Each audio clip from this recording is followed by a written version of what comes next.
अलंकापुरी पुण्यभूमी पवित्र, तिथे नांदतो ज्ञान राजा सुपात्र. तया आठविता महापुण्यराशी, नमस्कार माझा सद्गुरु ज्ञानेश्वरासी. नमो अनंताय शुद्धाय कूटस्थाय आत्मने नमः. प्रेमांबुधिविहाराय ज्ञानराजाय ते नमः.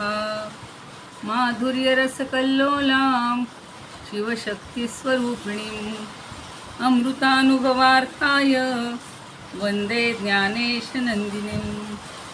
ज्ञानदेव गुरु ज्ञानदेव तारू, उतरिल पैल पारू ज्ञानदेव. ज्ञानदेव माता ज्ञानदेव पिता, तोडील भवव्यथा ज्ञानदेव. ज्ञानदेव माझे सोय रे धाय रे, जीवलग निर्धारे ज्ञानदेव. सेना म्हणे माझा ज्ञानदेव निधान, दाविली निज खूण ज्ञानदेवे. ज्ञानियांचा राजा गुरु महाराज, म्हणती ज्ञानदेव तुम्हाईसे. मज पामरासी काय थोरपण, पायीची वहाण पायी बरी. ब्रह्मादिक जेथे तुम्हा ओळंगणे, इतर तुलने काय पुढे. तुका म्हणे नेणो युक्तीची आखोली, म्हणून ठेविली पायी डोई. म्हणून ठेविली पायी डोई. ज्ञानियांचा राजा गुरु महाराज, म्हणते ज्ञानदेव तुम्हाईसे. कलावज्ञ जीवोद्धरार्थावतारं, कलांकांकतेजोधिकामोदिवक्त्रं. फलानीशवादापनोदारदक्षं, समाधिस्थमूर्तिं भजे ज्ञानदेवं. समाधिस्थमूर्तिं भजे ज्ञानदेवं. अलंकापुरी रम्यसिंहासनस्थं, पदाम्भोजतेजस् पुरद्दिक्प्रदेशं. विधिन्द्रादिदेवैः सदा स्तूयमानं, परनमा समाधिस्थमूर्तिं भजे ज्ञानदेवं. समाधिस्थमूर्तिं भजे ज्ञानदेवं. समाधिमूर्तिं भजे ज्ञानदेवं.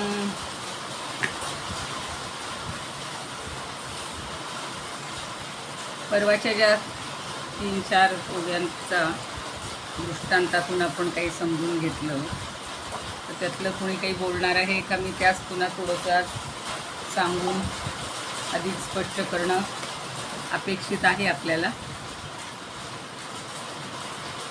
नंतरच तुम्ही बोलाल ना? सांगू का 39? हो सांगा सांगा सांगा सांगा सांगा. सर्व सिद्धांताची उजरिया, सांडोनिया निजस्त्रिया, आपुलिया हात चोरिया आपण चितो. सर्व सिद्धांताची उजरिया, सांडोनिया निजस्त्रिया, आपुलिया हात चोरिया आपण चितो. आत्मसत्वाचे वर्णन करण्यासाठी अनेक सिद्धांत आहेत, पण ते आत्म्याचे खरे स्वरूप नाही ते वर्णन केल्याप्रमाणे. तर प्रत्येकाने त्याचा अनुभव घेतल्याशिवाय कळत नाही. जसे झोपेत एखादा माणूस बडबडतो, पण जाग आली की ती बडबड थांबते आणि त्याला काहीच अर्थ नसतो. तसेच सिद्धांताचे आहे ती बडबड आहे. जोपर्यंत अनुभव येत नाही प्रत्येकाने स्वतःला, तोपर्यंत त्याचं खरं स्वरूप कळत नाही. बरोबर, छान, बरोबर आहे ते? हो अगदी बरोबर आहे. अनुभव हा महत्त्वाचा आहे वर्णनापेक्षा. करायचं बरोबर. ते तुम्हाला डायरेक्शन देऊ शकेल, पण तो हां. ते खरं स्वरूप नाहीये. नाही ना, कुठल्याही पदार्थाचं सुद्धा आपण कितीही, आता जेवढ्या तुमच्या याच्यावर काय असतात ना किचनच्या व्हॉट्सअपवर सगळी वर्णनं असतात आणि ते वर्णन छान करतात की हे इतकं सुंदर झालंय म्हणून. पण तो अनुभव आपण घेतल्याशिवाय आणि आपण केल्याशिवाय त्याचा काही आनंद मिळत नाही. हे व्यवहारातलं जसं आहे तसंच इकडे पण परमात्म्याच्या अनुभवाच्या बाबतीत आहे. छान. बाकी कुणाला काही बोलायचं आहे? 43 सांगू का ताई? पण मग 39 आत्ता ह्यांनी सांगितली, 40 41. 40 नाही आहे माझं असं. बरं जाऊ दे, सांगा 43 सांगा. सांगा 43 सांगा. मी सांगते 40 हा 40 सांगते. सांगा सांगा, मौळीनं सांगा, चालेल. प्रतिभाताई त्यांचं झाल्यावर तुम्ही सांगा. हा न लविता उसू तै जैसेने असे रसू तिचा मिठाशू तोची जाणे. ऊस मिठांशू लावण्यापूर्वी, मिठांशू म्हणा. ऊस उत्पन्न होण्यापूर्वी त्यावेळेचा जो रस असतो त्यातलाच तोच गोडपणा कायम तोच राहतो.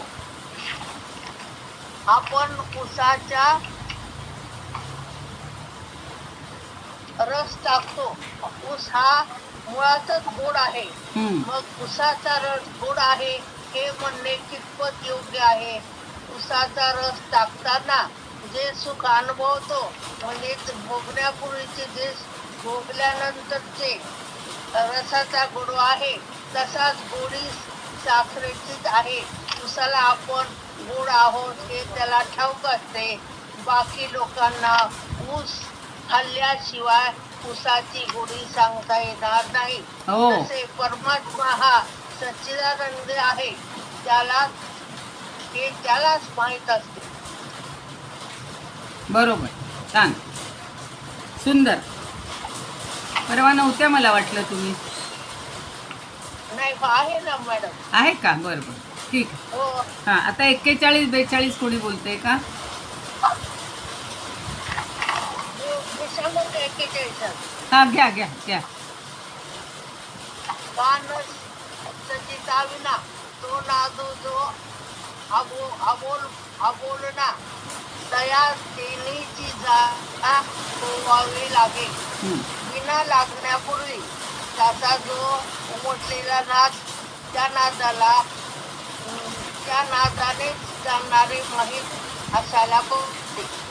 त्या नादाने स्वतःला जाणवायचे असते. म्हणून विनीतून प्रगट होण्यापूर्वी तो मौनात होता. ज्ञानदेव म्हणतात की कुठलीही वस्तू प्रगट होण्यापूर्वी शक्तिरूपाने नांदत असते. ज्याप्रमाणे सुख प्रगट होण्यापूर्वीपासूनच नांदत असते, फक्त ते आपल्याला आकलन होत नाही, कळत नाही. छान छान, चांगला आहे. आता प्रतिभाताई 43 बोलणार होत्या ना? हो, हां बोलतो? हां, बोला. 42 बघा, त्याचा प्रयत्न करा, सांगता येईल तुम्हाला. 42 वाचून दाखवतो. हां, वाचून दाखवा. तेच. नाना पुष्पाचे उदया नयिता पुष्पसारा आपण ती भवरा हो आवीकडे. फुलांच्या कोशात पराग निर्माण होण्यापूर्वी सुद्धा तिथे मकरंद नांदतच होता. फक्त त्यासाठी फुलाचा भ्रमण होऊन गणहावरती गुणगुण राहावे लागते. म्हणजे जेव्हा फुल पूर्ण उमलले तेव्हा तिथे मकरंदाच्या जाणीवेने भ्रमर गोळा झाले. परंतु फुल उमलल्यानंतर सुद्धा फुले मकरांदा सलितच होते. त्या मकरंदाची जाणीव फक्त फुलाला ठाऊक होती इतकीच. म्हणजे मकरंदा ठरत नाही मी मकरंद आहे. त्यामुळे तुमच्या व्यापाराचा समाधान स्वतः सांगते ते नानानं रांजीचा रसच होय. ते गोडीपा कैसी आहे ते पाहणे ते नव्हे आणि तर नव्हे. अन्न शिजत असताना त्यात गोडी निर्माण होते. ती गोडी अन्नालाच माहीत आहे. परंतु आपल्याला खाण्यात त्याची गोडी कळते. तसेच भगवंताचे स्वरूप आपल्याला भगवत भक्तीने कळते. त्यामध्ये एवढा काढला. अगदी बरोबर आहे, बरोबर आहे. छान, चालेल. आता आपण पुन्हा जरा इतरांची मतं बघूयात. पण तुम्हाला त्या दिवशी सगळ्यांना ओव्या समजल्या होत्या, दृष्टांत चांगले वाटले होते आणि जेवढं आकलन झाले तेवढं प्रत्येकाने छान सांगितलेलं आहे. 39वी. हो हा, ते 41वी ओवी आहे ना, हां वीणा तयार करण्याच्या पूर्वी अव्यक्त हां नाद आहे. हां. त्याला त्यांनी काहीतरी संबोधन केलंय ना आपलं परमात्म्याचं काहीतरी, ते मला कळलं नाही.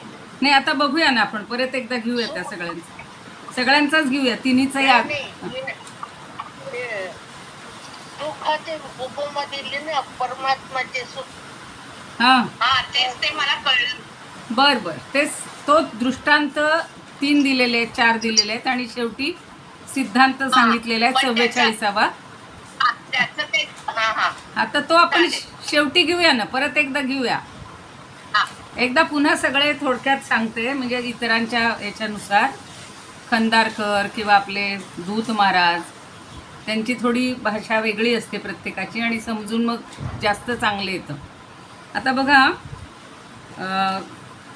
दूत महाराजांचंच आत्ता मी अगोदर घेतलेलं आहे की 39मध्ये त्यांनी काय सांगितलं होतं की सर्व सिद्धांताची या उजरिया सांडोनिया निदसुरिया आपुलिया हात चोरिया आपणची होजो. आता सगळे सिद्धांत किंवा सगळे जे दर्शनकार आहेत त्यांनी जे सिद्धांत सांगितलेले असतात त्याचं जे चातुर्य आहे ते कसं आहे तर आपल्या अज्ञानरूपी निद्रेतलं असतं. कारण त्यांनी सांगितलेले सिद्धांत बरोबर आहेत, पण आपल्या ठिकाणी अज्ञान असतं आणि त्यामुळं त्या सगळ्यांचा त्याग करून आत्मा काय करतो, आपला हात त्या सिद्धांतापासून चोरून आपल्या स्वरूपातच असतो. कुणी काही म्हणेल. आता इतक्या जणांनी बघा 6 षडदर्शनं प्रमुख आहेत सांगितलेली आणि प्रत्येकाने त्याचं रूप वेगळं सांगितलेलं असतं.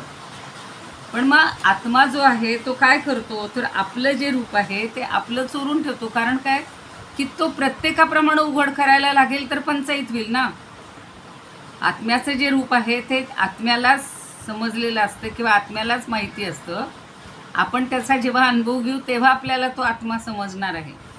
म्हणून त्यांचं असं म्हणणं आहे की सगळ्या सिद्धांतांचं जे चातुर्य आहे त्या सर्वांना टाकून आपल्या स्वरूप महिमेत जो असतो, म्हणजे स्वरूपाचा महिमा त्या आत्म्याला माहितीच असतो.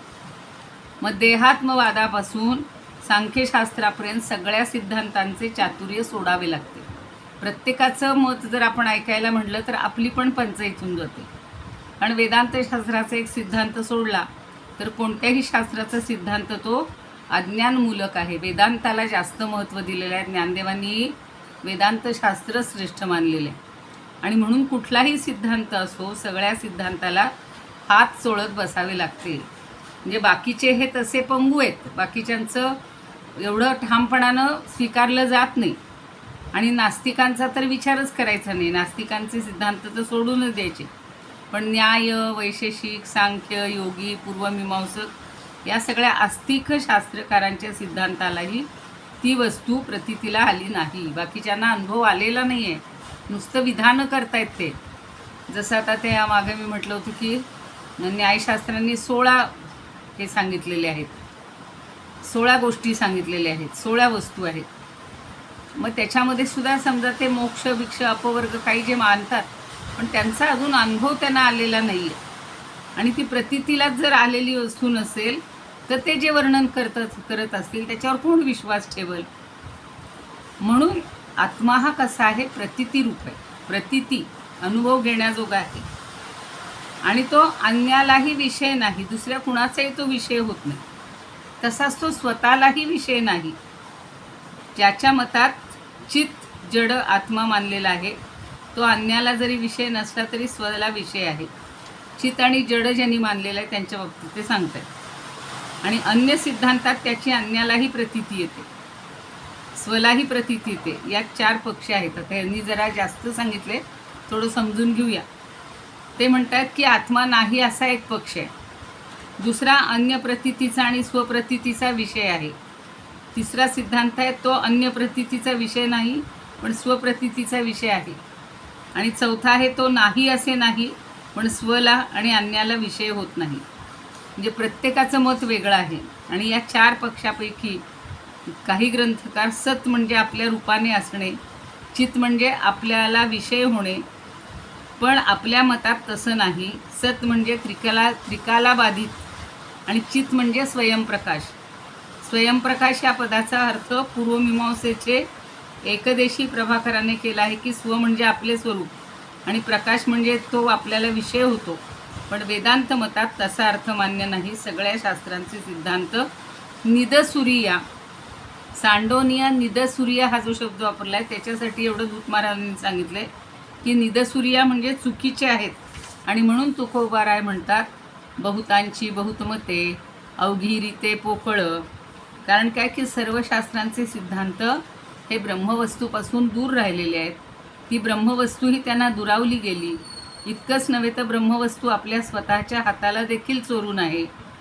म्हणजे तो स्वतःही विषय नाही व अन्यालाही विषय नाही.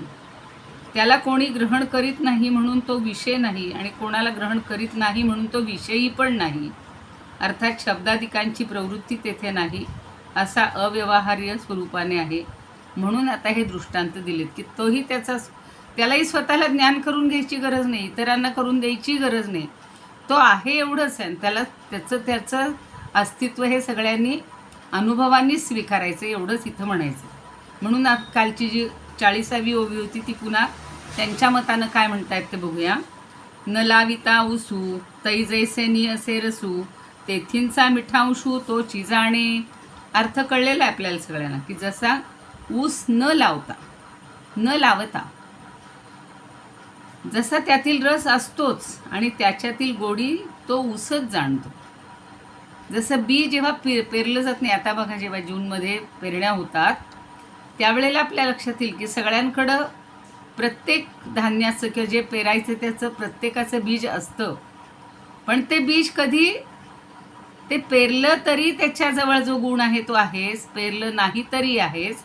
हे इथं ऊसाच्या उदाहरणातनं समजावून देतो.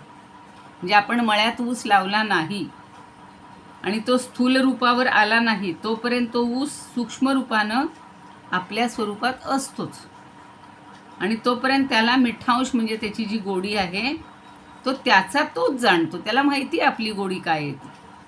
ऊसामध्ये रस हा विशेष अंश आहे आणि त्यातील गोडी ह्या सामान्य अंश आहे.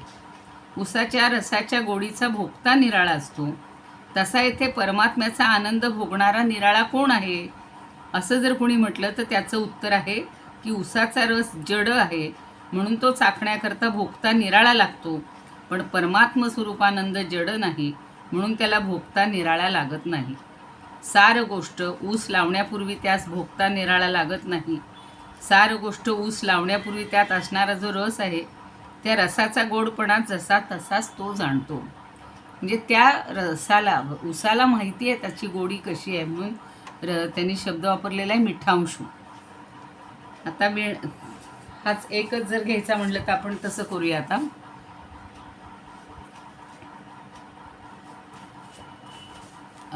कुलकर्णी कुलकर्णी आहेत ते असं म्हणतात की ऊस लावला नाही तरी ऊसापूर्वीच कुठेतरी तो रस असलाच पाहिजे.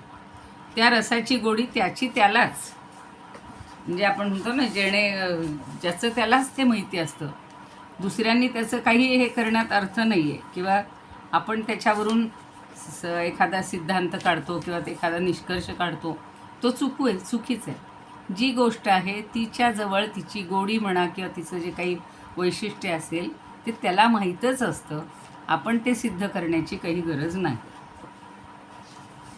हे आपले वामनराव देशपांडे काही वेळेला त्यांचं मागच्या त्या आपल्याला एका ओवीच्या वेळेला वेगळी मतं आलेली होती. तर आता इथं काय म्हणतात बघा ते की जमिनीतून उगवून तर आलेला मनाला कैवल्य आनंद देणारा ऊस हा मूलतः गोडच असतो. म्हणजे तो ऊस आपण खाल्ला की आपल्याला त्याची गोडी समजते. परंतु तो आपण खाल्ला नाही तर ऊसात गोडी नाही असं म्हणता येईल का हो? प्रत्येकच गोष्टीच्या बाबतीत आहे. आपल्याला अनुभव आला म्हणून आपण त्याचं एखादं वैशिष्ट्य सिद्ध करणं हे बरोबर नाही. ऊसात गोडी ही आहेच, तुम्ही लावा नका लावू त्या ठिकाणी जी आहे ती आहेच. ती लपून बसलेली असते. ती गोडी आपल्या रसनेमुळं प्रगट होत नाही तर ती ऊसात नांदतच असते आणि गोडी रूपाने आपल्याला अनुभवत असते. ऊसाची गोडी ही ऊसच जाणे, म्हणजे त्या ऊसातल्या गोडीचा आणि आपण जो रस चाखतो त्या चाखण्याचा वास्तविक काहीही संबंधच नाही. आपण रस भोगण्यापूर्वी आणि भोगल्यानंतर सुद्धा तो रस आहेच, तसाच गोड आहे. हे कधीतरी विसरता येईल का? नाही. आपण भोगत असलेले सुख आणि प्रत्यक्ष सुख हे त्या ऊसाच्या आतल्या गोडीसारखे आहे. ती गोडी आपण अनुभवत असतो. गोडी गोडपणातच नांदत असते. आपण गोड आहोत हे ऊसालाच केवळ ठाऊक असते. इतरांना ती चाखेपर्यंत माहीत नसते कुठल्याही वस्तूचं. आता आपल्याला ऊस हा लहानपणापासून आपण पाहिलेला आहे म्हणून. तुम्ही परदेशात गेलात तर तिकडची जी फळं असतात त्या फळांचं रंग रूप काहीच आपल्याला माहिती नसतं, चवही माहिती नसते. मग कोणतरी म्हणतं की आपल्या इकडे सुद्धा बघा या आदिवासी भागात अशी काही मुळं आहेत, कंद आहेत आणि ते लोक अगदी विकायला आणत असतात. तर आपण म्हणतो आपण ते कधी खाल्लेले नाही. ते म्हणतात खाऊन तर बघा किती गोड आहे ते. म्हणजे अज्ञानातनं आपल्याला त्याची चव माहिती नसते, पण जी वस्तू आहे ती आहे तशीच असते. त्यामुळे आपण त्याच्यावर काही हे करणं, निष्कर्ष काढणं किंवा त्याचं वर्णन करणं याची काही आवश्यकता नाही. आता ऊस न लावता ऊसाचा रस असा राहतो की त्याची गोडी त्यालाच माहिती असते. एवढंच फक्त त्यातलं तत्व आपण लक्षात ठेवूया. आता पुढचं जे आहे, पुढचा दृष्टांत जो आहे तो जसं ऊसाचं सांगितलं तसं कान सज्जिता वीणा तो नादू जो अबोलपणा तया तेणेची जाणा होवावी लागेल. मी परवा सांगितलं होतं की ज्या वेळेला हे असतो मोठा ऑर्केस्ट्रा असतो आणि तेव्हा तर इतकी वाद्य असतात, त्या प्रत्येक वाद्याची जी हे म्हणू आपण म्हणजे त्याचा जो आवाज आहे, त्याचा जो नाद आहे. सकाळी पण नाद हा शब्द कुठेतरी आपण ऐकलेला आहे ज्ञानेश्वरीमध्ये. तर नाद म्हणजे ते संगीत किंवा स्वर हा ज्याचा त्याचा, जसं सारे गम पद निसा या 7 स्वरांची सुद्धा लय ताल ही प्रत्येकाची वेगळी आहे. आणि म्हणून ज्याला खरा गायक असतो त्याला कुठल्याही स्वरातून गाणं म्हणता येतं. आपल्याला मात्र ते सारखं घुकावं लागतं. आपण एवढे त्याच्यात तयार झालेले नसतो. तेच उदाहरण इथे त्यांनी वीणेच्या झंकारातून दिलेलं आहे की सज्जिता म्हणजे ती झंकारण्यापूर्वी किंवा सज्ज करण्यापूर्वी कान सज्जिता वीणा तो नादू जो अबोलपणा तया तेणेची जाणा होवावे लागे. तर ती वीणा झंकारण्यापूर्वी किंवा ती सज्ज करण्यापूर्वी त्या वीणेतून उत्पन्न झालेला नाद हा पूर्वी नव्हता का? तो सुप्त असतो की नाही, गुप्त असतो की नाही, पण असतोच. मग तो अस्तित्वातच नव्हता असं म्हणता येईल का? नाही. तर तो नाद वीणेतून प्रगट होण्यापूर्वी सुद्धा होता आणि वीणावादन संपल्यानंतर सुद्धा नांदतच असतो. थांबलेला आहे तो. आपलं कार्य थांबलं, वीणा झंकारण्याचं कार्य संपलं म्हणून त्याचा नाद नाही निघून जात. तो नाद तिथे तसाच असतो, कायमच असतो. मग वीणेतून प्रगट होण्यापूर्वी तो मौनात नांदत असतो. सगळ्याला बोलता येत आलं असतं तर अशा सगळ्या वस्तू बोलल्या असते की नाही. एखादी वीणा आता घरामध्ये माझ्यासुद्धा बघा ती संवादिनी पडलेली आहे. रोज म्हणते की 5 मिनिट तरी वाजवू. मागे अगदी छान नियम होता की दिवसातनं 1 राग तरी वाजवायचा, 1 तरी म्हणायचा. पण आता आपण इतके व्याप लावून घेतलेले आहेत की कधी कधी असं वाटतं की ती संवादिनी म्हणेल अगं कधीतरी माझा अनुभव घे, कधीतरी मला उजेडात आण, त्याचा अभ्यास कर. तसं तोपर्यंत ती मौनच राहणार आहे. ती कधी बोलत नाही. माणसं मात्र म्हणतील काय एवढे दिवस आम्ही तुमच्या घरी येऊन बसलो आहे आणि तुम्ही एक शब्द बोलायला तयार नाही. माणूस बोलू शकतो पण ह्या ज्या बाकी व्यक्ती आहेत, वस्तू आहेत, ह्या काही त्यांची ती मौनाचीच भाषा असते आणि ती सर्वसामान्यांना ऐकू येत नाही. ज्ञानदेव म्हणतात की कुठलीही वस्तू प्रगट होण्यापूर्वी शक्तिरूपानं नांदतच असते. प्रत्येक आपण जर एक 10 वस्तू म्हणजे खाण्यातल्या वस्तू घ्या, व्यवहारातल्या घ्या, त्या प्रत्येक वस्तूच्या ठिकाणी काहीतरी शक्ती असतेच. तसंच सुख हे सुद्धा प्रगट होण्यापूर्वीपासून नांदतच असतं. फक्त तो आपल्या आकलनाचा विषय झालेला नाही. ज्या क्षणी आपल्याला ते सुख म्हणजे समजेल, अनुभवता येईल, नंतरही काही आपण सांगू शकत नाही. या सुखाचं एक वैशिष्ट्य हे आपल्या व्यावहारिक दैनंदिन जीवनातलं, संसारातलं कुठलंही सुख आपण बोलून दाखवतो. रोज आपण एक ठराविक पद्धतीनं त्याच भाज्या करत असतो, आठवड्याला ज्या ज्या भाज्या मिळतील त्या करत असतो.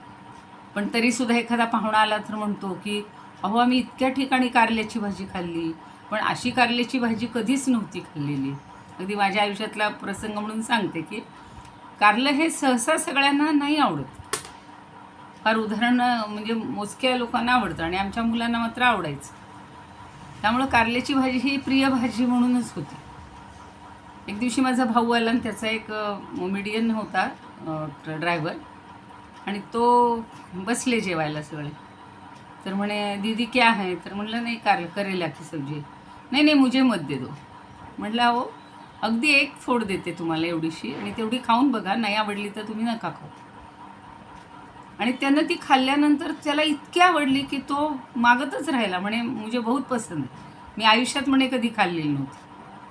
तर अशी त्या कुठल्याही वस्तूची, म्हणजे हे उदाहरण काय मीपणा म्हणून नाही सांगायचं, कुठल्याही वस्तूची जर गोडी अनुभवायची असेल तर आपल्याला कळेपर्यंत तिच्यात ती नव्हती का, तर ती असतेच. एवढंच फक्त भगवंताला किंवा ज्ञानदेवांना समजावून द्यायचं. तसं सुख हे प्रगट होण्यापूर्वीपासून नांदतच असतं, फक्त ते आपल्या आकलनाचा विषय होत नाही इतकंच. म्हणजे सुखावरून जे हे उदाहरणं देत आहेत त्या ठिकाणी ती गोडी, ती चव. गोडी म्हणजे सगळ्याच काही गोड नसतात, मधुर हा शब्द नाही, षड्रस असतात. प्रत्येकातला रस वेगळा असतो. आता आपण मेथी म्हणतो, मेथी ही कडू आहे पण ती सुद्धा शरीराला आवश्यक आहे. तसंच कारलं हे कडू आहे पण शरीराला आवश्यक आहे. आता पुढचं सांगितलेलं आहे नाना पुष्पाची या उदर, नाही आधी हीच एकदा बघूया. का नसंधिता वीणा. आता कुलकर्णी म्हणतात की वीणेच्या तारा जर लावल्याच नाहीत तर त्याचा अबोलनाद त्यालाच कळू शकेल, आपल्याला कधी तो अनुभवता येणार नाही. किंवा वीण हे दूत महाराज म्हणतात की वीणा तयार न करता सुद्धा श्रोत्रेंद्रियाला विषय न होणारा नाद त्याच्या ठिकाणी असतोच. सगळ्यांनी तेच समजावून दिले, फक्त आपल्या डोक्यात ठसवण्याचं काम आपण करतो. पण तो नाद त्या नादालाच जाणावा लागतो. म्हणून मला ते जे रामाची धून आहे मी त्या दिवशी पण म्हणून दाखवली होती आणि सारखी डोक्यात बसलेली आहे. नादातून या नाद निर्मितो श्रीराम जय राम जय जय राम. त्या श्रीराम जय राम जय जय रामचा सुद्धा एक आनंद त्या सगळ्या तशा म्हणण्यातनं आपल्याला मिळतो. ते जर नुसतं लिहिलेलं असेल, नुसतं आपल्यामध्ये रेकॉर्डिंग केलेलं असेल किंवा कधीच आपण ऐकलेलं नसेल तर त्याचा आनंद आहे तो आपल्याला मिळेल का हो. पण आपल्याला मिळण्यासाठी त्याच्यात तो नाही असं होतं का हो. नाही. प्रत्येकातला आनंद किंवा प्रत्येकातली चव, प्रत्येकाची गोडी ही ज्याच्या त्याच्या ठिकाणी असतेच.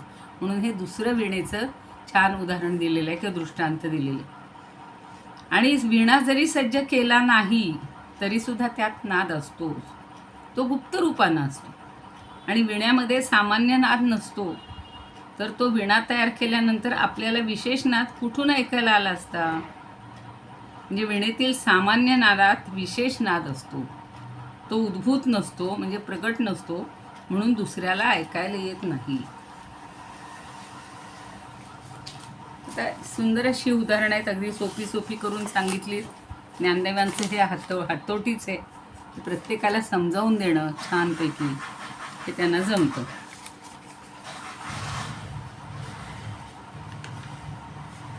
तर वीणा तयार करण्याच्या पूर्वी जो श्रवणाला गोचर होणार नाही असा नाद आहे, त्या नादाला नादानेच जाणावायचे असते. ज्या वेळेला त्याचा नाद ऐकू तेव्हाच तो नाद आपल्याला कळतो. गुलाबराव महाराजही तेच सांगतात, साखरे महाराजही तेच सांगतात. तर जोग महाराजांचं बघायचं राहिले, ते ऊसाच्या बाबतीतही तसंच सांगतात की ऊस लावण्यापूर्वी जो रस आहे त्यातील गोडी त्यालाच ठाऊक असते. ऊस लावण्यापूर्वी रस नाही असं म्हणावे तर तो ऊसात कुठून आला. म्हणजे सामान्यपणे असणारा जो रस असतो तोच ऊसात व्यक्त होतो. अभावापासून भावाची कधी निर्मिती होत नाही. म्हणजे ऊसाची गोडी ही त्या रसालाच ठाऊक असते. तसं या वीणेचं सुद्धा वीणा तयार करण्याच्या पूर्वी जो अव्यक्त नाद आहे त्या नादाला जाणणारा तो नादच दुसरा कोणीही नसतो. तर तो नादच अव्यक्त असतो, आपल्याला तो प्रगट झालेला नसतो. आता पुढचं जे आहे ते आता नाना पुष्पाची या उदरा न येता पुष्पसारा आपणची भवरा होवा वेपडे. आता प्रत्येक फुलामध्ये आपण त्या दिवशी उदाहरणं पाहिलेली होती की प्रत्येक फुलामध्ये एक पराग असतात आणि त्याचा जो परिमळ असतो, सुगंध असतो, तो सुद्धा त्याचा उपभोग घेणारे जे भ्रमर असतात. पण भ्रमर जरी तिथे आले नाहीत तरीसुद्धा त्या परागांचं जे काही हे आहे, सुगंध आहे तो त्याच्यामध्ये असतोच. आपल्याला सुद्धा जवळ घेतलं तर ते फूल कळतं किंवा जवळून गेलो तर तो सुगंध कळतो. आत्ताच काल बोलणं झालं होतं त्या मोगऱ्याच्या याच्यावरून की आम्ही प्रवासाला जायचो आणि इथे एक छान हॉटेल होतं, काहीतरी इंद्र असं तरी होतं काहीतरी.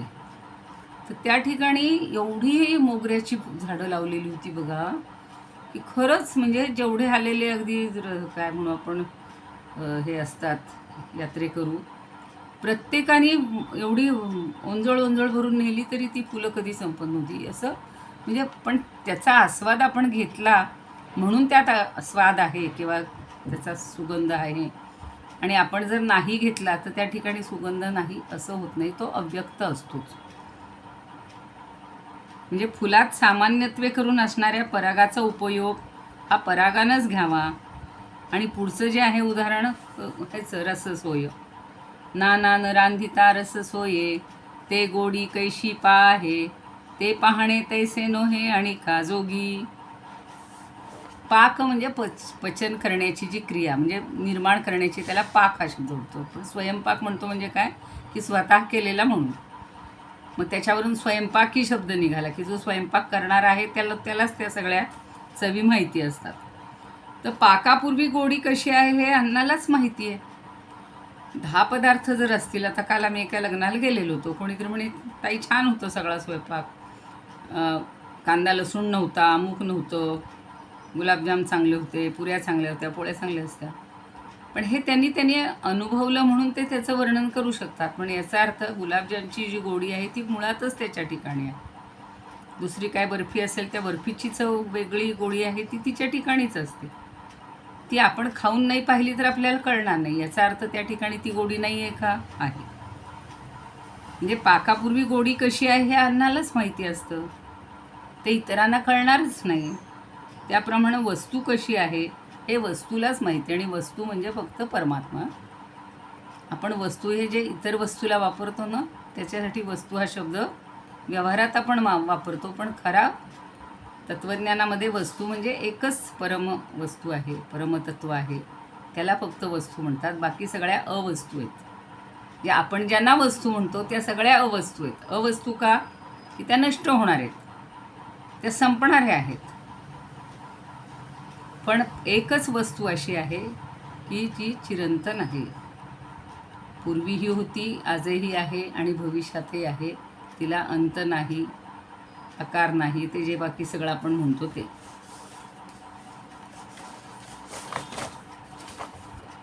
तसा जो तिसरा जो आता सांगितला वस्तूंचा किंवा पक्वान्नाचा. नाना न रांधिता रस सोये, ते गोडी पाकैसी आहे, ते पाहणे ते नोहे आणि काजोगे. साखरे महाराज म्हणतात की पक्वान्न तयार करण्यापूर्वी त्यामध्ये येणारी गोडी कशी आहे हे त्या गोडीलाच माहिती असतं, दुसऱ्याच कळण्याजोगं नसतं. प्रत्येक स्वयंपाकाची किंवा प्रत्येक पदार्थाची, प्रत्येक पक्वान्नाची चव ही त्यालाच माहिती असते, दुसऱ्या कोणालाही माहीत नसते. प्रत्येक भाजीची असेल, प्रत्येक पक्वान्नाची असेल, प्रत्येक पदार्थ, भाताचे तर किती प्रकार आहेत, तांदूळाचे किती प्रकार आहेत, त्यानुसार त्याची चव वेगळी असते. आता काहींना आपल्याला इंद्रायणी म्हणजे इंद्रायणीच आवडतो, पूर्वी तामसाळ असायची, आंबेमोहर असायचा, हल्ली बासमती, सगळी जी नवनवीन नावं आलेली आहेत, नवनवीन प्रकार आहेत, कोळपी आहे, कोलम आहे, मलाही सांगता येणार नाही एवढी नावं आहेत त्याच्यामध्ये. आपल्याला जर माहीत नसेल की बासमती म्हणजे असाच असतो, आंबेमोहर म्हणजे असाच असतो, तर दुकानदारानं बासमती म्हणून तुम्हाला कुठलाही दिला आणि घरी येऊन तुम्ही तो खाल्ला तर तुम्ही त्यालाच बासमती म्हणणार. पण त्या खऱ्या बासमतीला माहिती आहे त्याचं रूप कसं आहे, त्याचं चव कशी आहे, ती दृश्य स्वरूपात नसते, ती अंतर्गत त्याच्या ठिकाणीच असते. बस आता ही सगळी उदाहरणं त्यांनी पुन्हा तेवढ्यासाठीच पटवून दिलेली आहे की फुलांचं काय किंवा या रांधिता रससोयेचं काय, की पक्वान्न तयार होण्यापूर्वी त्यातली गोडी कशी आहे हे त्या गोडीलाच माहीत असतं, दुसऱ्याला कळणार नाही. आणि दुसऱ्याला स्वयंपाक करून तो खाल्ला तर त्याचा स्वाद कळतो, पण स्वयंपाक तयार करण्यापूर्वी त्याला येणारी जी गोडी आहे ती त्याची त्याच्याजवळच असते. मग अगदी साधी आपली भाकरी असेल, पोळी असेल, थालीपीठ असेल, पुरी असेल, जे काही आहे त्याची जी चव आहे त्या त्या पदार्थाला माहीत आहे. आपल्याला ती खाल्ल्यानंतर समजत असते. आता अजूनही पुढे छान उदाहरणं देणार आहेत, पण पुन्हा आत्ता मगाशी राजश्री ताई म्हणल्या होत्या तशी 44वी ओवी एकदा पुन्हा घेऊयात, म्हणजे हा विषय आपल्या डोक्यात पक्का बसेल. तैसे सुखपणा येवो, लाजे आपुले सुख पावो, तै आणि का चाखो सुवो येईल काही. इतके लाजे शब्द त्यांनी फार छान वापरलेले आहे की त्याप्रमाणे तैसे म्हणजे त्याप्रमाणे. सुखपणा येवो म्हणजे सुखपणाला सुख येण्याचं जे आहे ते सुखपणाला येण्याला लाजतं. म्हणजे काय की ते भोग्य होण्याला लाजतं, त्याचा उपभोग होण्याला ते लाजतं.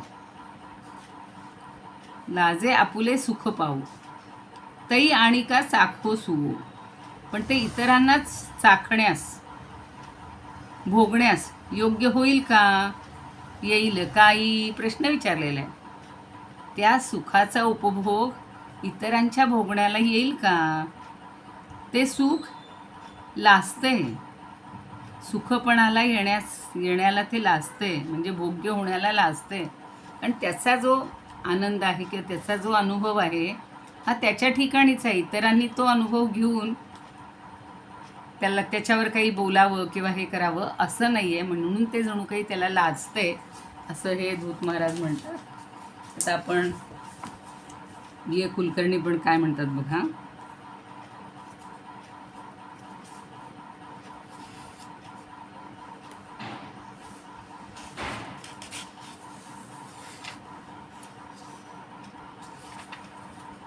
तैसे सुखपण येवो, लाजे आपुलेची मुख पाहो, ते आणि का चाखो सुवो येईल काही. म्हणजे जो आनंद आहे, जे सुख आहे तो यावा, तो आपलंच मुख पाहण्यास लाजतो.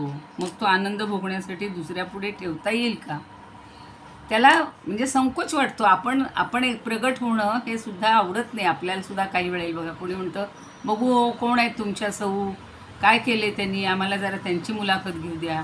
तेव्हा आपल्याला सुद्धा संकोच वाटतो की कशाला उगाच आपण पुढे जायला पाहिजे. तसं हे जे सुख आहे हे सुखसुद्धा दुसऱ्या पुढे यायला लाजते, म्हणजे त्याला ते आवडत नाही. कारण ते जे सुख आहे ते त्याच्याच ठिकाणी आहे. त्याचा अन्यानी उपभोग घ्यावा किंवा अन्यानी त्याची वाहवा करावी अशी काही त्याला अपेक्षा नाही आहे किंवा तसा तो भागच नाही आहे. सुख हे असं असतं, तसंच असतं. ते सुखपणाला येऊन सुखालाच भोगतं. भोगणं हे त्या सुखाला जमतच नाही. स्वतःचा अनुभव घ्यायचा आहे का, नाही. म्हणून ज्ञानदेव म्हणतात की स्वतःला भोगायला सुख लाजतं. स्वतःचा अनुभव स्वतः अनुभवायला सुख जिथं लाजतं तिथं ते इतरांना भोगायला किंवा त्या सुखाला चाखावयाला खायला येईल का. स्वतःलाच भोगायला चाखते, आपल्याला असते, तर ते इतरांना कशाला हे करेल. म्हणजे थोडक्यात काय सांगायचं की जे सुख आहे ते अमर्याद आहे. त्या अमर्यादाला भोगायला जायचं म्हणजे शक्य नाही. त्यासाठी त्या अव्यक्त अमर्यादाला मर्यादित व्हायला हवं आणि त्या मर्यादितपणात ते सुख लाजतं. जी गोष्ट अमर्याद आहे तिला थोडंसं कुणीतरी अनुभवायचं आणि मग वा वा किती छान आहे म्हणायचं. मग थांबा तुम्ही पण हा अनुभव घ्या, असं करत करत सृष्टीतल्या सगळ्यांनी जर अनुभव घ्यायचा म्हटलं तर ते अमर्याद सुख स्वतःला लाजते. म्हणजे दुसऱ्यांनी आपला अनुभव घ्यावा यासाठी पण ते सुख लाजते. कारण पुन्हा काय म्हणतील, अहो भारत देशातल्या सगळ्यांनी सुख घेतलं पण बाकीच्या देशातल्या कुणालाच माहिती नाही आहे. म्हणजेच ते अपूर्णच पडणार ना. प्रत्येकाने अनुभवण्यासाठी त्याची तेवढी हे वाढली पाहिजे ना, मर्यादा म्हणण्यापेक्षा पात्रता. म्हणजे सुख हे मर्यादित झाल्याशिवाय उपभोगताच येत नाही. अमृताचा महासागर असला तरी ते अमृत प्राशन करण्यासाठी आपल्याला चव बघण्यासाठी बघा. आता एखादा पदार्थ आपण म्हणतो की जरा बघा हो, टेस्ट करा. तर समजा संपली गौरीची हे डाळ संपली, ते डाळीला सुद्धा बरोबर कैरी बरोबर मीठ तिखट साखर सगळं बरोबर व्हावं लागतं. कोथिंबीर सगळं घाला तुम्ही त्याला. ते कणभरच खाऊन बघतो का, एवढी पातेलभर केली असेल तेवढी आपण खाऊन बघतो, नाही बघत. म्हणून तर आपल्याकडं म्हणी पडल्या, शीतावरून भाताची परीक्षा. मोठ्या कढईवर तो भात, केवढे ते आमच्या इथे तर तारळेला असायच्या, दारातच असायच्या, गावजेवण असायचं, भीमाचा उत्सव असायचा बरं का मोठा. आणि मोठ्या त्या काहिलीच्या काहिली एवढाले भात करायचे, एवढाले ते शिरा काय हे असतो तो प्रसाद. मग तेवढा काही खायला पाहिजे गरज तर का नाही. आणि तो आचारी किंवा जो स्वयंपाकी असतो त्याचं माप ठरलेलं असतं, न बघता सुद्धा. आपण सुद्धा बघा, कुणी म्हणतं मोजून घाला, मोजून नाही घालता येत. त्या वस्तूकडे बघून अंदाजाने बरोबर आपण त्या चमच्यानी सुद्धा नाही, हातावर घालूनच ते सगळं माप होत असतं. आणि चव बघायला आपण त्याचा पणीभर भाताची तर शीतावरून भाताची परीक्षा करावी लागते. एवढ्या काहीलभर काही बघावी लागत नाही की हात घालून मग सगळ्यांच्या हात पोळून निघतील. तसं भोग घेण्यासाठी स्वतःला आक्रसून घेणं हे सुखाला जमत नाही. ते असं मुबलक आहे, विपुल आहे, अमर्याद आहे, हे महत्त्वाचं. आणि त्या अमर्यादाला म्हणजेच निराकाराला आकारात आणणंही जमत नाही. ते परमेश्वरी रूप आकारात आल्याशिवाय आपल्याला अनुभवता येत नाही. आणि निराकार असीम परमेश्वराला आकारात येणं नकोसं वाटतं. म्हणून तर आता सगळे संत सांगतायत की सगुणाचीच उपासना करा, सगुणाचीच उपासना सोपी आहे. आणि सगुणानं आपल्याला भेट दिली की आपल्याला निर्गुणापर्यंत पोहोचता येतं. तर निराकार असीम अशा परमेश्वराला आकारात येणं नकोसं वाटतं. त्यामुळं परमेश्वरी सुख उपभोगता कसं येईल त्यासाठी आपण परमात्मस्वरूप होणं अगत्याचं आहे. त्वम एव हम, तू म्हणजेच मी, किंवा सहा एव हम, तो म्हणजेच मी. दोन्ही जेव्हा एकरूप होतील तेव्हा कुणी कुणाला हे रूप सांगायची गरज नाही, सुखच द्यायची गरज नाही, त्याचं वर्णन करायची गरज नाही. दोन्हींनी एकरूप होणं एवढंच त्या ठिकाणी अपेक्षित आहे. मला असं वाटतं आता या चारी ओव्या सगळ्यांना समजल्यात, त्याचा निष्कर्षही कळलेला आहे सुखाचा. आता पुढे अजून काही दृष्टांत आहेत पुढच्या ओव्यांमध्ये, छान दिलेले आहेत. 3-4 ओव्या अशाच आहेत, थोड्याशा वाचू, एखादी बघूया आज आपण. आता दुसरा दृष्टांत ज्ञानदेवांकडे. आत्ता मगाशी बघा 10 मिनिटच पाऊस पडला आहे, रप रप रप रप, इतका दणदण आवाज येत होता की मला माझंच तुमचं बोलणं कुणाचं ऐकू येईन, म्हणून शेवटी ते बंद केलं. तसं आता पुढच्या दृष्टांतात काय सांगतात बघा. दिहाची या दुपारी चांदू जैसा अंबरी, ते असणे चांदाची वरी जाणावे की. एक एक शब्द छान वापरतात. दिहाची ये वरी, दिहाची म्हणजे दिवसाच्या, दुपारी म्हणजे 2 प्रहरी, दुसऱ्या प्रहरी.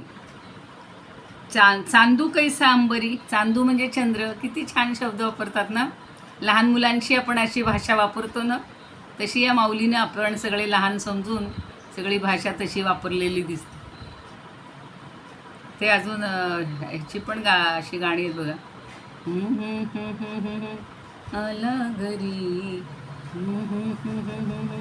दर्यावरी, यांची कोकणी लोकांची गाणी पण खूप छान असतात तिथे.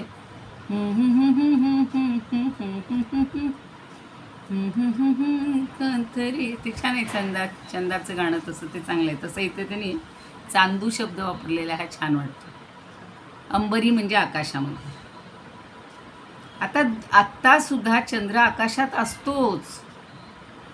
जसं सूर्यसुद्धा आपल्याकडे जेव्हा सूर्यास्त होतो तेव्हा तो आपल्याला दिसत नाही, पण त्याचं आयुष्य म्हणजे कायम तिथे अस्तित्व असतंच. आता इथे चंद्राला मात्र उदाहरणात घेतलेलं आहे त्यांनी की दिहाची या दुपारी चांदू जैसा अंबरी, ते असणे चांदाची वरी जाणावे की. म्हणतात की दिवसाच्या 2 प्रहरी किंवा दुपारी चांदू जैसा अंबरी, जसा अंबरामध्ये आकाशामध्ये चंद्र असतोच, ते असणे चांदाची वरी जाणावे की. पण त्या चंद्राचं चांदणं हे कुणाला जाणायचं असते? चांदाची वरी, चंद्रालाच जाणायचं असतं. दुसऱ्या कोणी जाणायची गरज नाही. आपण सिद्ध करायला निघणार का की अहो तो चंद्र आहे पण आपल्याला आता दिसत नाही, आणि आपण त्याच्यावर काही फोकस टाकून दाखवणार आहे का, हा बघा चंद्र इथं आहे. त्याला त्याचं चांदणंही माहिती आहे, तो दिवसाही तिथे असतो हे आकाशात आपल्याला माहिती आहे. पण चंद्राचं चांदणं हे चंद्रालाच जाणावं लागतं. ते काही तो असं तुम्हाला आपल्याकडे मात्र सगळं हल्ली सिद्ध करून दाखवावं लागतं. कशावरून तुम्ही हे केले, मग हे सर्टिफिकेट बघा, तुम्ही प्रवेश घेतला आहे, मग त्याचं ॲडमिशन कार्ड दाखवा. तसं ह्या चंद्राला काही करावं लागत नाही, सूर्याला काही करावं लागत नाही. म्हणजे भर दिवसा दुपारची वेळ आहे, त्यावेळी आकाशात चंद्र असतोच, पण तो चंद्र चंद्रालाच विषय असतो, दुसऱ्यांचा विषयच नसतो, अन्यांच्या दृष्टीचा विषय नसतोच. म्हणजे दुसऱ्याला तो दिसत नसला तरी तो तिथे नाही असंही आपण म्हणू शकत नाही. आपल्या स्वरूप महिमेत तो असतो, स्वरूपाचा महिमा त्याच्या ठिकाणी असतोच. कारण चंद्र जर नसता तर आपण सूर्याच्या प्रखर तापामुळे जगलोच नसतो. किती छान सांगितले बघा. चंद्र आणि सूर्य या दोघांचं आपल्याला जोडीनं महत्त्व कळून घ्यायचं असतं किंवा त्यांचा उपयोग असतो. म्हणून चंद्राची शीतलता सूर्याचा ताप कमी करते, आणि ज्या वेळेला उष्णतेची गरज आहे तेव्हा चंद्राची शीतलता कमी करून सूर्य आपल्याला उष्णता देत असतो. कारण सूर्यलोकाच्या खाली चंद्रलोक आहे, आणि म्हणून आपल्याला फारसा सूर्याचा ताप होत नाही. चंद्रामुळे शीतलता असते. सार गोष्ट दिवसा 2 प्रहरी चंद्र सूर्यप्रकाशामुळे दिसत नसला तरी तो असतोच, आणि तो त्याचा त्यानंच जाणायचा असतो. त्याच्यावर कुणी फोकस टाकून किंवा हे समजावून देण्याची किंवा तो आहे म्हणून सिद्ध करण्याची गरज नसते. त्याप्रमाणे 44वी जी ओवी आहे की तैसे सुखपणा येवो लाजे आपुले सुख पावो तई आणि का चाखो सुवो येईल काही. कालची जी उदाहरणं पाहिली होती तशीच ही उदाहरणंही त्याला लावून पाहिजे की त्याचप्रमाणे जे स्वरूपभूत सुख आहे ते सुखपणाला येण्यासाठी लाजतं, म्हणजे भोग्य होण्याला लाजतं, उपभोगासाठी लाजत असतं. आणि ते सुख इतरांना भोगण्यास योग्य होईल का ते स्वतःसाठीच असतं. हा स्वरूपाचं जेव्हा ज्ञान होईल, स्वरूप जेव्हा आपल्याला समजेल तेव्हा ते सुखसुद्धा आपल्याला समजेल. असेही 45वी ओवी झाली. आता 45मध्ये अजून इतरांचं काय म्हणणं आहे बघूया आपण. दिहाची या दुपारी चांदू जैसा अंबरी ते असणे चांदाची वरी जाणावे दिवसा भर दुपारी 2 प्रहरी आकाशात चंद्र असतोच, पण त्याचं चांदणं जसं त्यानंच जाणायचं असतं ते काही आपण जाणू शकत नाही. अगदी सोपी पण छान उदाहरणं दिलेली आहेत. त्या सगळ्या उदाहरणांवर एक एक अगदी लेख होईल बघा, किंवा असे आपल्याला समजावून देता येतील. त्या अनुराधाताईंनी कार्य सुरू केले तसं तुम्ही प्रत्येकाने काय केलं ते बघा. तर अमावस्येला दिवसाभर 2 प्रहरी चंद्र असतोच, पण तो त्याचा त्याने नाही. अमावस्येला तर चंद्राचं अस्तित्वच दिसत नाही, म्हणून इथं त्यांनी त्या अमावस्येचा जोग महाराजांनी उल्लेख केला. म्हणजे आपल्याला एरवी चंद्र पौर्णिमेपर्यंत वाढत जातो, नंतर पौर्णिमेपासून हळूहळू त्याची एक एक कला कमी होत जाते, पण तरीसुद्धा तो दुपारी असतोच आणि अमावस्येला पण असतोच, हेच त्यांना समजावून द्यायचं.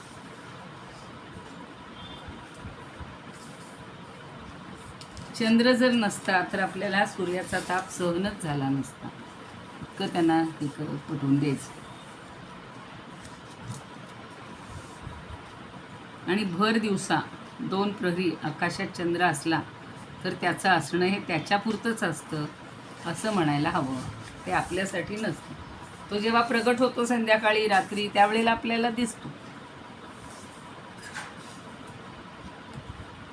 आता आपल्याला आकाश माथ्यावर जेव्हा चंद्र असतो मध्यान्नीला तेव्हा तो मलूल भासतो, आणि दुपारी आपल्याला त्याचं चांदणं अनुभवता येत नाही, परंतु तो चंद्र मात्र आपलं चांदणं अप्रत्यक्षपणे अनुभवत असतो. आपला ज्ञानविषय तो झाला नाही म्हणून त्याचा अमर्याद ज्ञानविषय संकोचून आपल्यासाठी कधी प्रगट होत नाही. चांदणं आपण अनुभवलं नाही म्हणून आपण चांदणं नाकारू शकत नाही. ते सुख आपल्याला फक्त दुपारी भोगता येत नाही, हे ज्ञान शिल्लक राहतं इतकंच. तसंच आत्मस्वरूप हे कुणाच्या तरी ज्ञानावर किंवा अस्तित्वावर अवलंबून नसतं. चंद्र आणि चांदणं हे आकाशमध्यावर आहेत, फक्त ते आपण अनुभवू शकत नाही, कारण भर मध्यान्नी अनुभवता येईल असा तो आपला ज्ञानविषय नाही.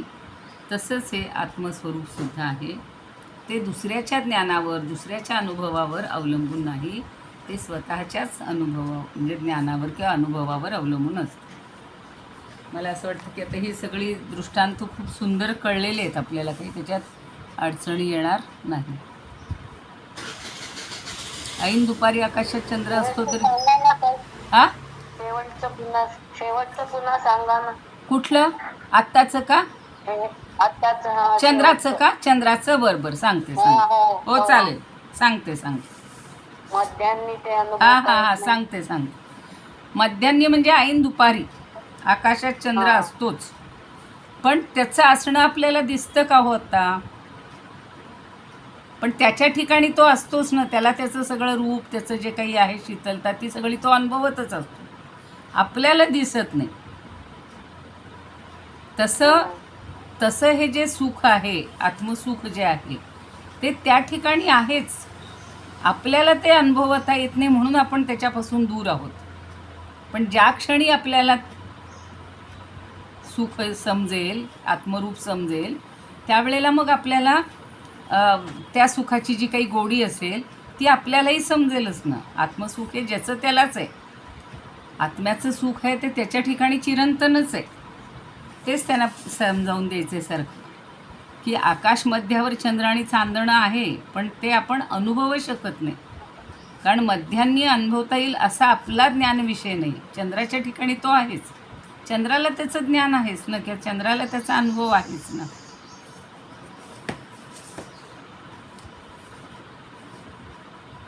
आलं लक्षात? हो आलं. हां,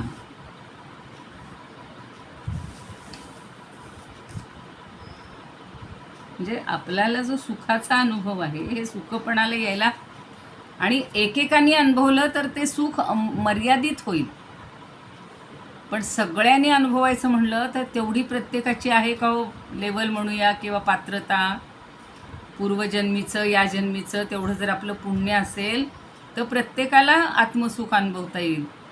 पण कुणाला इच्छाच नाही ना. आता खूप जण बघा म्हणतात कशाला हा उद्योग करताय, मला तर सगळे म्हणतात बंद करा तुम्ही, कशाला बंद, म्हणजे काय तुम्हाला हे करून मिळते? ज्या काही आपण गोष्टी शिकतो आहोत, अध्यात्माच्या थोड्या ग्रंथांचा अभ्यास करतो आहोत, त्याच्यामध्ये रमतो आहोत, पण ज्याला व्यवहारातला, आता कालचीच गोष्ट आहे तुम्हाला सांगते मी, म्हणजे कदाचित हा अनुभव माझा चुकीचाही असेल, की हल्ली लग्नाचा म्हणजे इतका डामडौल झालेला आहे की तिथे हजारांनी लोक येतात, एवढा मोठाले हॉल, ते DJ काय, त्यांनी डोकं नुसतं उठून जातं, हृदयात दडदड होते. आणि खरा तो संस्कार म्हणून काय तर 5 मिनिटाच्या फक्त त्या मंगलाष्टकात, त्याही वेळ निघून गेल्यानंतर अशा प्रकारचे हे जे सगळे होतात, तर मला अक्षरशः असं वाटत होतं की हे माझे 2-2.5 तास 3 तास मी नाही घालवले तर काय हरकत आहे, त्यापेक्षा मला हा अनुभव घ्यायला आहे, कीर्तनाचा अनुभव घ्यायचा आहे, किंवा जो काही आपल्याला आनंद घ्यायचा आहे रामनामाचा असेल. खरंच आम्ही तिथे 5-7 दिवस इतके आनंदात होतो ना की हातात कायम, म्हणजे एक क्षणही त्याच्यापेक्षा बाजूला जायचंच नाही. पण व्यवहारात आलो, संसारात आलो, ह्याच्यात आलो की पुन्हा हे सगळं, इकडं कुणाचं लग्न, कुणाची मुंज, कुणाचं काय, किंवा रोजचं जे काय असेल ते, हा आला तो गेला फोन, तरी मी इतका फोनवर कंट्रोल करायचं ठरवलं की नाही, आवश्यक असेल तरच फोन करायचे. आता ह्या फोनचं सुद्धा लोक म्हणतात हा वापर कमी करा, पण आपल्याला ज्या गोष्टी शिकायच्या आहेत त्याच्यासाठी हा वापरायलाच लागतो. नाही तर हा पूर्वी फोन नव्हता, आम्ही खूप सुखी होतो, खूप आनंदी होतो, प्रत्येकाला समक्ष जाऊन भेटत होतो, कोणी आल्याचं कळलं तर त्याचा आनंद घेत होतो. आता हे सगळं ऑनलाईन झालेलं आहे, त्यामुळं सुखसुद्धा ऑनलाईनच आहे, दुःखसुद्धा ऑनलाईनच आहे. सगळ्यांना भावपूर्ण श्रद्धांजली रोज 50 ठिकाणी तरी लिहावी लागते, पण खरं आपण त्या व्यक्तीशी तेवढे एकरूप होतो का, मला सांगा? नाही होऊ शकत. पण ठीक आहे, हे आत्मसुखाचा आपल्याला अनुभव घ्यायचा आहे. आणि रोज जेव्हा ते ज्ञानदेवांच्या ओव्या सांगतात तेव्हा मला असं वाटतं की तोच अमृताचा अनुभव ज्ञानदेवांनी स्वतः प्रत्येक ओवीत घेतलेला आहे, प्रत्येक वेळेला सांगताना घेतलेला आहे, आणि तोच पुन्हा इथे आपल्याला घ्यायला मिळतो. ते सगळं झाल्यानंतर, म्हणून आपण भाग्यवान आहोत. ठीक आहे. आता अजूनही काही याची आहेत दृष्टांत, ते उद्या बघूयात मग.